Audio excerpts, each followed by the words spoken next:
喵喵喵喵喵喵！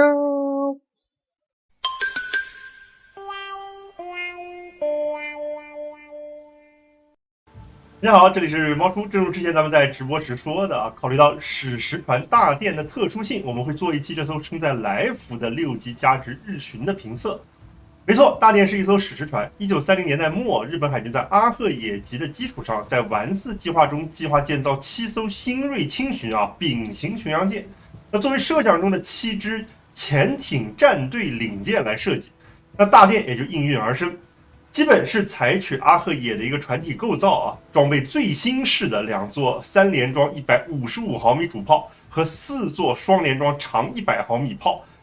舰体后部则是为了满足作为协调潜艇战队提供侦察信息，在放弃鱼雷提供吨位之后，建造了可以储存4架紫云的机库，而飞行甲板上还可以另外细留2架。那防护上要求一定程度上提供对6寸主炮的一个防护极速则要求达到35节，其理念和外形已经体现了一定的现代反潜防空驱护舰的一个概念的雏形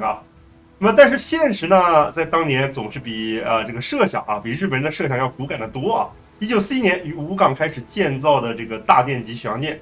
最终是改为建造2艘分别是命名为大殿与人殿。但由于大殿建造缓慢，占用滑道最终妹妹是被取消建造了。而飞机方面，紫云也是难产1943年入役的大殿只能继续使用零式水上侦察机。那我们在游戏中见到大殿已经是1944年改造后的状态这次改造是将潜艇战队领舰的大殿这个角色彻底放弃了改造为了联合舰队旗舰的一个功用。那机库是被封闭改造为了司令部设施加装了大量的电子设备和指挥设备。后部飞行甲板弹射器从45米长的21号弹射器实型改为了更短的这个25米的无式2号弹射器的5型。那只在弹射器和甲板上细留2架零针。不过莱斯塔是直接给上了2式水战来支持其在游戏中飞机航速的一个要求。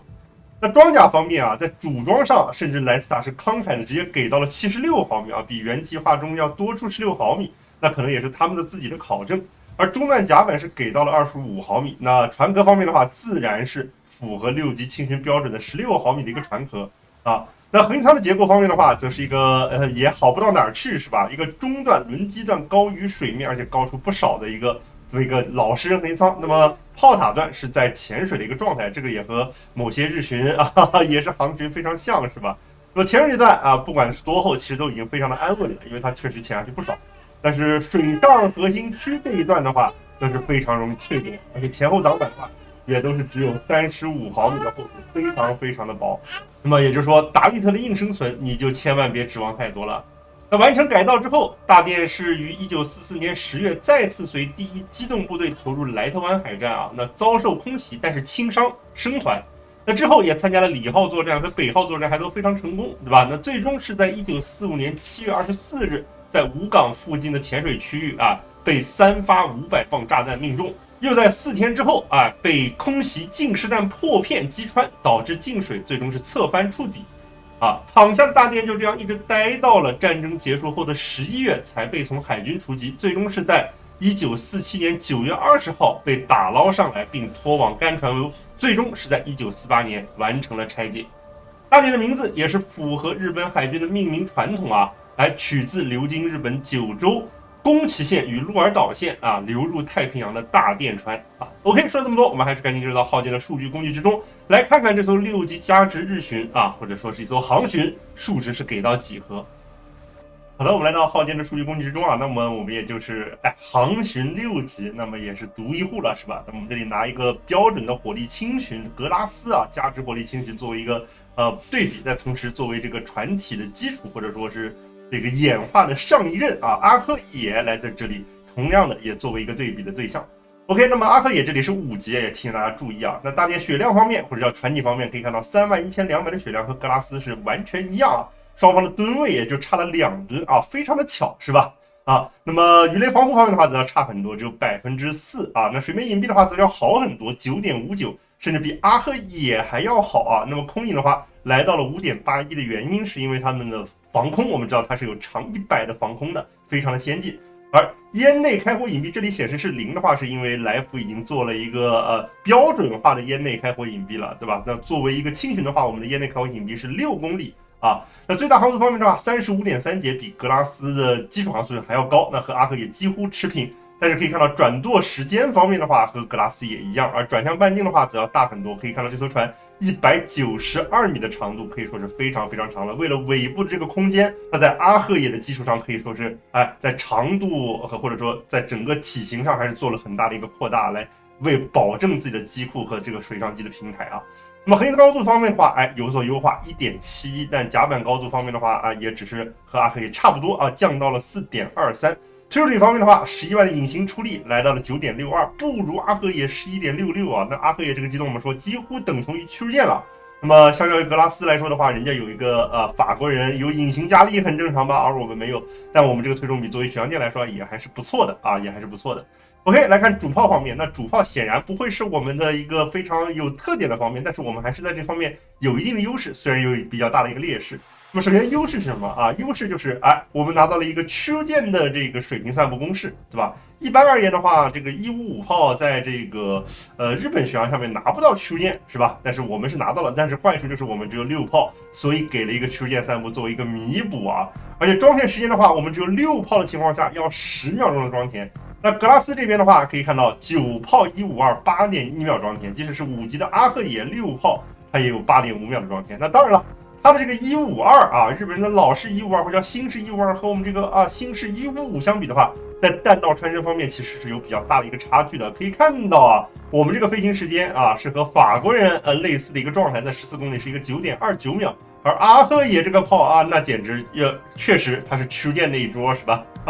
？14公里12秒，而10公里也要6.86秒。那相较而言的话，这是我们的一个在瞄准上的轻松的地方。另外一点就是，作为155，相较于152，我们就多了1毫米的船身。你不要小看这1毫米船身，26毫米就过到了这个等级战列舰的船头、船尾的这个装甲船壳的厚度我们可以击穿同等级战列舰的船壳的26毫米的部分，这已经是非常大的一个优势了。但相较而言，我们的点火配合我们的投射量就只有每分钟2.76%的点火，对于6级可以说是非常的糟糕了。那 AP 方面的话。3300的标伤，也就是一个正常的152水平的。那么对了，因为日本人的 AP 标伤本来就应该是天生会较低的，你可以看看这边的阿赫野，那我们这边给到3300已经非常的不错，但是单轮爆发，那还有这个总的 DPM 都是非常不能看的，毕竟投射量太低了。而这里很奇怪的是给到了一个短引信那给到一个短引信意味着是想让我们去用 AP 打驱逐舰吗？但是考虑到 HE 和 AP 伤害的一个差距。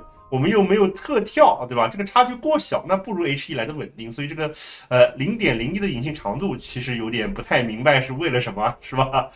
那么也是我们看到前面是全前置，那么向后的起射角是31度，也还算不错，但是不能和阿赫野比，但比格拉斯是好很多，但人家毕竟炮门数量多，对不对？那我们还是总的来说比较不爽。那最大的一点不爽呢，其实在游戏中你会感觉到，即使是全前置。36秒的转炮对于巡洋舰来说也是有点太夸张了，非常的难受非常难受。OK， 那鱼雷方面的话，我们前面也说过，已经拆除了，并没有。那看看阿赫野还有这个15700的鱼雷格拉斯则是有一个9公里的13000的鱼雷那我们确实还是有点羡慕。但是呢，他们就要羡慕我们了，我们有飞机，我们也知道，不论是来福还是吉福。这个空中的视野都还没有做出最后的修改，或者说这个航母视野还没有最终的改版。那么我们作为一个飞机来说的话能够提供视野，对吧？而且这个飞机我们可以看到，我们前面也说过了，它为了让它能够达到这个航速，是直接给了2式水战，所以巡航速度176，最大速度216，这在6级已经是有种三体人的感觉了。那当然了，它的血量还是比较少的，本质上就是靠速度突防来进行存活。如果你在对手的这个防空圈里晃太长的时间，你的飞机掉的还是很快的。那么它的整备是4出4投整备也是4个，2分钟整备4架，对吧？那拉满的话是108秒可以整备出4架来。那么也没有第二组在这个出去的时候可以，或者说能够额外方便一点让你连续出击的第二组，它也没有，就是整备一组打头一组，整备一组投一组，是非常传统的航战或者航巡的一个形式。那么它所投的是一个俯冲舰爆的 AP 弹标伤很低，3200。但是3200我们也要说这是6级啊，3200你想想看，我们自己才31000的血，那也意味着如果出了核心还是非常的吓人。那么看看这个最小散布啊，里面还要塞8发这个炸弹，那么其实出核心的概率还是比较的高。对吧？动不动2颗核心、3颗核心，对于同级的血量剑也足够喝一壶。那炸大一点的目标，像战列舰这样的目标，甚至可能炸出6颗、7颗核心，那就不是喝一壶了，那战列舰都要去世了，是吧？因为毕竟核心舱伤害还是真的是高贵的，因为毕竟只有10%的一个核心舱的恢复量，对于战列舰这种在这个等级有宝剑的人上人来讲的话，是一种非常大的一种在血量和生存上的一个削弱啊。那么中心投弹概率啊，考虑到这个，莱斯塔也是给了33%的中心投弹概率。哎，你至少打战列舰也得考虑一下脸，对吧？因为我们也知道，不是所有的核心区都是它整个的从上面看到的投影，它可能会缩一点，可能会少一点啊，对吧？所以这也是包括一些炮塔的位置是不是会覆盖一点啊，都是这样的一个问题啊。但是这个飞机可以说在这个等级已经超越了航母飞机的能力啊，确实是非常强啊，非常强。那么这个投弹形式前面放的这个示意的这个小视频，大家也可以看到相信玩日航的同学们都会对这个非常的熟悉非常熟悉。那副炮方面的话，我们是100炮是长100，非常的新锐啊。那格拉斯也是个100，但他的100不如我们，对吧？我们这个可是真正的对吧？2战末期的在日本的新锐驱电上所使用的新锐武器因此它可以穿到30毫米的穿身。而且有1700的一个标伤那么其实可以看到这个 DPM 很吓人但是当然了，没有散布的支持，那也就意味着只能在这个比较近的距离里面当对面驱逐舰起脸或者对面跟对手巡洋舰打到肉搏你的副炮其实还真的可以补上不少的输出因为在这种距离副炮的命中就足够高了，那么这一发一发的，你讲道理也算是个半个秋月在那里打了，是吧？还是有点实力有点实力那么防空方面的话，也因为长100，我们在外圈拥有了116，这在6级又像是个天顶新人了。虽然还是日本人非常传统的只有96神炮和100炮组成这种在高级见到的防空组合，但是我们这才是6级，所以这个防空非常吓人。你可以看看同期的格拉斯是什么样的防空，再看看阿赫野又是什么样的防控，对吧？那么不仅如此，在消耗品方面，我们还是水听 AA 同时有，那就更进一步加强了我们防空的实力，还不需要损失水听。那另外一方面就是一个标准的巡洋舰损管，并没有像大宝剑这样的东西。我这个船上有个大宝剑，那简直是简直了，是吧？那么另外一点也是失去了战斗机你飞机都手操了还要战斗机建议莱斯塔赶紧加入战斗机手操狗斗。OK， 那在其他特色方面的话怎么有？那可以看到几乎就是让渡了主炮的属性。那生存方面的话，其实并没有什么特别大的差距。这个等级大家都是达利特谁能活谁又不能活呢？被打中了都是要死的，对吧？那飞机的能力能否弥补主炮的能力，或者说飞机它在战略上的意义能否弥补主炮本身的低 DPM 和低投射量呢？我们还是进入到一场实战之中来看一看。朋友们，你们是不是一边说着要健康生活，一边熬着最深的夜，然后就是烧烤、啤酒各来一点？大家可千万别以为吃个宵夜就是长2斤肉而已。事实上，由于现在年轻人都缺乏运动，再加上过于油腻的饮食，血脂就很容易高了。我身边有好几个朋友，年纪不到30岁就得了高血脂、脂肪肝，不过也不是一点招都没有除了调整作息、健康饮食以外，适当服用营养品也可以。尤其推荐大家吃鱼油，吃海力生家的鱼油。鱼油的核心成分是欧米伽3，其中的 EPA 能降血脂 ，DHA 则对大脑和眼睛好，因此有血管清道夫、深海黄金的美称。证明鱼油功效的文献有很多，早在1960年，科学家发现因纽特人患心血管疾病的概率极低，就是因为他们日常饮食以海鱼、海兽为主，其中就含大量的欧米伽3。从此，鱼油就成了风靡全世界的保健品，很多人都在吃。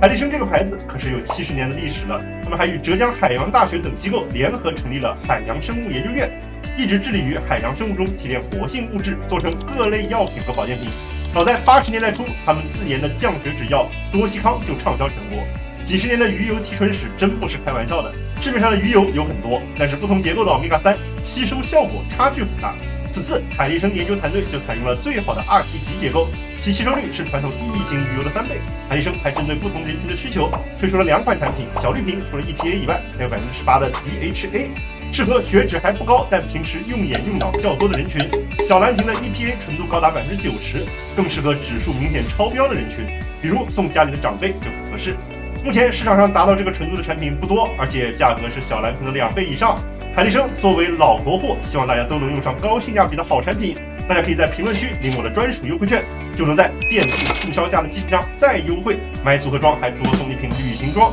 到手一共390粒，折下来每天才2块钱。大家心动不如行动呀！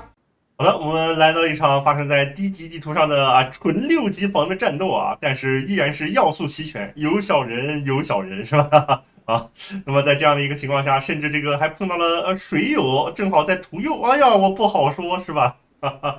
但没事啊，我们是个行使啊，管你这个是吧？你强任你强，我自起飞机是吧？那么舰长技能加点的话，我们还是先来说一下。那我这里是只有一个12等级的舰长，但是像 RPF 这样的点数是完完全全可以填的。那转炮啊，等你有一个高级舰长之后也是要点的。那我这里都是点的是比较所谓的核心点数，为了让我们玩飞机更加的好。那在这个配件方面的话，来福配件有了新的更新，那么1号叉的位置可以上射速啊，千万不要忘记。如果你没有调整，记得调整一下，是吧？OK， 那么回到战斗之中啊，那么我们开场，可以看到啊，虽然108秒啊，听起来还挺快的，但其实还挺慢的。毕竟低级房的节奏也会快一点啊，在这样比较快的节奏里面，飞机起的次数，一局里面也不会特别多，所以每一次起尽量都不要有问题，是吧？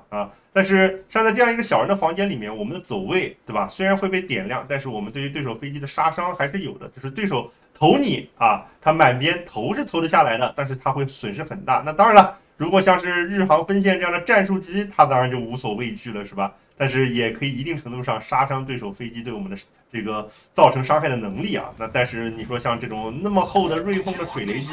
啊，就算了，我们 AA 也不想开，是吧？AA 也不想开。那么真的打起来，就普通的6级的传统的这种飞机的话，你比如说你碰到一个什么突击者呀，碰到一个什么龙翔啊。那几乎靠你一个人啊，如果这个 AA 的时机开得好等等的话，是可以几乎一个人灭掉对手航母的整个的机库的啊，是非常非常有实力的。而且考虑到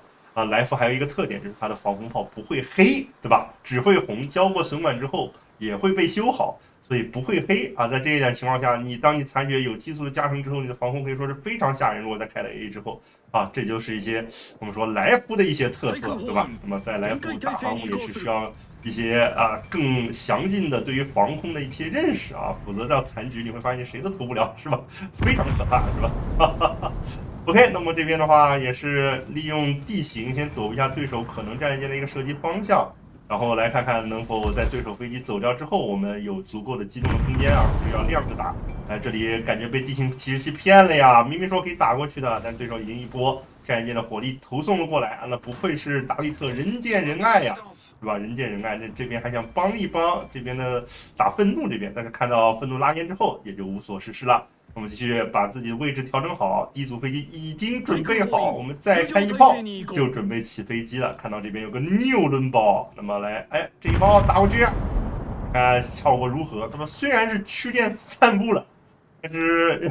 真的就是由于炮门数量太少稍微距离远点还是非常的难受，是吧？毕竟是只有6炮那没事，这轮打过去，我们贴到山上，找到一个安全的地形，我即是机场，现在变身起飞那么这里要注意就是我们的起飞，对吧？就跟什么科米萨尔一样，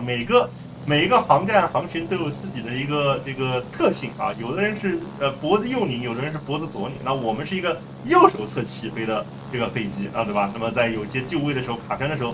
可以把自己的姿势调一调，可以争取少转一圈。那可以看到这边在对手这几船防空的情况下，我们还是会掉飞机但是还是成功投弹，命中2发核心，一个过船6720。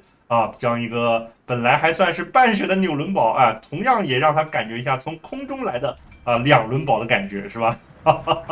好 ，OK， 那么纽伦堡这边走掉之后，我们看看这个伊卡洛斯和我们的阿维埃尔会发生怎样的故事。如果没有的话，我们就准备过这个口子；如果有的话，我们就在这里再等一等我们的飞机那作为一个航巡，我们就可以在这种开局对手战列舰活跃度较高的时期，是吧？那么不需要去冒险可以用一些比较稳健的手段利用飞机去白嫖对手的血量。那么如果山的那一面还有敌人，我们还可以通过翻山卡山这样的基础手段去进行一些白嫖，对吧？白嫖大家都喜欢的是吧？啊，那么就问问你，你一键3连点了吗？是不是？哈哈哈。OK，那么还有30秒啊，确实无所事事啊，那航巡就很轻松。大家最近如果在这个吉普打就是希尔德布莱德，可能也会有的时候会发现这种事，哎，没什么事好干，上前去吧，太危险啊，不想往前走啊。那这个待在山峰又没事做，那不如啊修身养性啊。相信人到了，那男人到了这个岁数，对吧？修身养性很重要，否则你们怎么会都会去喜欢钓鱼呢？是吧？那在这样的一个情况下，我们不做钓鱼佬，也可以在窝窝石里面玩航巡，是吧？OK，那么终于3秒钟之后，我们的这个飞机准备好，立即起飞啊！立即起飞。我们来看看选择哪个目标会比较好呢？哎呀，五赖这样冲进来抓我们的阿维埃尔，我来救一救。但是我们说五赖这个船体是真的瘦小啊，我们这个圈是真不好说啊，真不好说。我们来看看，哎呀，只中了2发，只有1个核心。没事，那他进到中间这个斗兽场，我们就加入斗兽。艾维尔，你坚持住，我来了，兄弟啊！那这波对手是6级银币日本轻巡，而我是6级金币日本轻巡，就看看是时候分一个高下了，我到底有没有比他高贵，对吧？那么我们这里转身的时候也要注意啊，我们的转炮是非常非常的慢啊。这边一直在等他，可能看着因为小地图看着要日山，但是一直没日上，结果打出去的一瞬间他日上还好，打中了船头，没事，切一轮 AP 弹，这轮直接带走我们的兄弟啊，应该说是这艘船的姐妹啊，是吧 ？OK， 那么这个口子路过之后，我们再去上面。你看到对手在右下角占人点很多啊，而且我方右下角已经失去了真正的战线。那不如就介入中路的地形，直接向对手的莫洛托夫和西弗吉尼亚发起进攻，在过路的时候再收一收扶桑的过路费啊，很舒服。那么这边说不定还能捡一个纽伦堡残血的人头啊，我炸残的啊，叉腰是吧？那么我们这边继续向前啊，这边有个 U69，但是和我们的 U69好像已经是勾搭上了啊，两者已经进入了一个最无聊的状态，就是潜艇狗斗是吧？那这边的话我们也别太急啊，往前走，万一这个西弗吉尼亚直接冲了上来，我们岂不是见了鬼了，对吧？那我们这个船，这个核心，这个领奖台，顶不住一点啊，对吧？不如在这里安全一点，等一艘小飞机。没错，我的飞机又好了。那么这次你看那里有一个苏联人，对吧？拿着9级炮的苏联人，他现在还没有意识到来自于山这边、来自于天上的威胁。我们调整一下角度，他这波一定要外切躲我们战列舰的炮弹。而你外切完了之后，就会给我留下头尾的切入点，而我2式水战即将携带炸弹向你发起进攻。我们来看看这一轮。好的，4个核心舱直接带走啊，没错，是吧？我也是龙，那样也好，没问题吧？OK，这个莫洛托夫解决掉之后，我们再往前点。此时也看出来了，西弗吉尼亚完全没有过来的意图啊，那我们就继续向前啊，继续向前。向前之后，先想办法把这个残血纽伦堡收了，因为我们亚历桑那和扶桑好像打不到，纽伦堡太远了。而这个阿维埃尔，他作为一个意大利驱逐舰，射程好像也不够而且他现在先要去解决西弗吉尼亚4-1这个在他脸上的一个目标。我们这边也是赶紧过路，又打一炮伊兹梅尔，继续向前进。目前局面对我方极度有利啊，那我们这边只要把这2个人吃掉，那么基本上就可以宣告本场战斗的胜利了。OK， 我们继续向前走。阿维尔利用一波燃油烟，是向西弗尼亚逐一发送了鱼雷，是吧？这波鱼雷发送完毕之后，西弗吉尼亚好像是终归得接。那我先收个头，K 头，为了经验值也得 K。但是好像这个雷也就中了2颗，但是前提的雷再福了一波命中。哎呀，这是双雷系西服西服麻了。但是我这边漏了个小头，西服也是打了我们一轮，但我只漏了个小头。这个位置打上来就是过穿，我只要不要把我的这个轮机段漏出去，我就还是安全的。这边先 K 一个头，再来看看西服这边4000血，哎呀，作为西弗吉尼亚而言的话它全身26是吧？这个美战的全有或全无，在这个等级面对我们26穿的 HE， 就会是一个比较糟糕的状况了。我们只要能够打出比较好的命中位置和命中数，就全是伤害，没错在我们的高川伊布面前卧倒吧。那这边的话，收掉西弗尼亚，飞机起飞，伊兹梅尔，但是伊兹梅尔这个姿势有点难受了。我们要估计一下他怎么走，我觉得他可能会内切，但是他竟然外切吃核心去了。啊，那我这不是调整不过来了？哎呀，怎么办？而且他好像这波雷是不是还要吃啊？那我的哎呀，锁舵了，哎呀，难受啊！没错啊，我们这个飞机投弹是会锁舵的，所以既然投不下来了，不如就进个投弹，避波防空，冲过去看看能不能投别人了。那么潜艇也是一波带走了这边的伊兹梅尔，哎呀，好难受！这波预判他对手走位失误，立即就让我们这个飞机由于速度太快，调整的机会反倒不够啊。那这样子的话，最后只剩下一架，那去冲锋瑞凤吧，看看能不能投下来。那这个圈只投2颗的话，这个命中率还是比较堪忧的，而且面对瑞凤的防空，我们也并没有只有一架的话，并不能调整太久啊，大概差不多的姿势就投进去完事儿了啊。毕竟啊，你看这血量下的很快的，赶紧投，投完就跑。那能不能命中再说，是吧？那么效果是一个0啊，对吧？啊，很浪费，对吧？你想一把里面其实出不了特别多次数啊，尤其像低级房这种快节奏的对局啊，一把里能出的次数其实非常非常的少啊。那这样的情况下，如果一轮没有命中，那其实对于我们先不说对于战局会不会有巨大的影响，至少对于你本身的这个输出来说的话，会有巨大的影响啊。那么我们现在也导致，本来其实炸伊兹梅尔这种场是非常非常爽的，用我们这个捷报，但没事啊，没有了伊兹梅尔，还有日本伊兹梅尔啊，这把感觉怎么就在杀自己人了，是吧？好，没事，我们出击啊！9秒、8秒、7秒、6秒、5秒啊，就来了，就来了，要来了！没错，是我的2式水战出击啊，立即起飞啊！那么这波飞过去之后的话，我们来看看扶桑啊，这个12炮的兄弟啊，水平防护只靠炮塔的兄弟，能否应对得了我们这一轮来自于2式水战所携带的小炸弹的威胁？会中多少核心呢？这轮的中心散播概率又将如何发生作用？拉升，补充，投弹，走你！看这轮，哎呀，哈哈哈，6个核心命中8发全中啊！这也是打大目标的时候的好处啊。打巡洋舰有的时候由于中心散布原因和它圈本身的大小，还会出现一些意外。但是投一些比较宽大的战列舰，这个炸弹的命中率其实可以说是非常非常高了啊！当然了，也不是说完全没有意外，意外肯定还是会有。这边的话，面对一个残血的反击，我们直接用主炮来完成最后的战斗了。这边我们已经在占领对手的基地，留给我们的时间，留给对手的时间都已经不多了。那这样子，对手一轮，哎呀，还好还好，没有打出我们的梯形区，叫梯形区啊，领奖台哦，很害怕。这轮还好，也没有打出。你也是6炮，那也好，我们都是6炮哥，是这样的啊。这轮他一个内切，我们命中2发，699，我是不是来不及装下一轮了？哎呀，哎呀，又一个头不见了，8滴血，快开炮，快开炮！哎呀，被彭萨克拉拿走了我的海怪。而另外一边，扶桑的血量也一个火。那没有了呀，那这把就应该这样结束了，被布琼尼一个火带俄罗斯了。好，最终对手只剩下了空中和水下的2位小人都还在负隅顽抗，但是他们没有办法对于他们基地的占领进行任何的对抗了啊，这一把也就到此随着基地占下宣告胜利啊。那可以看到这个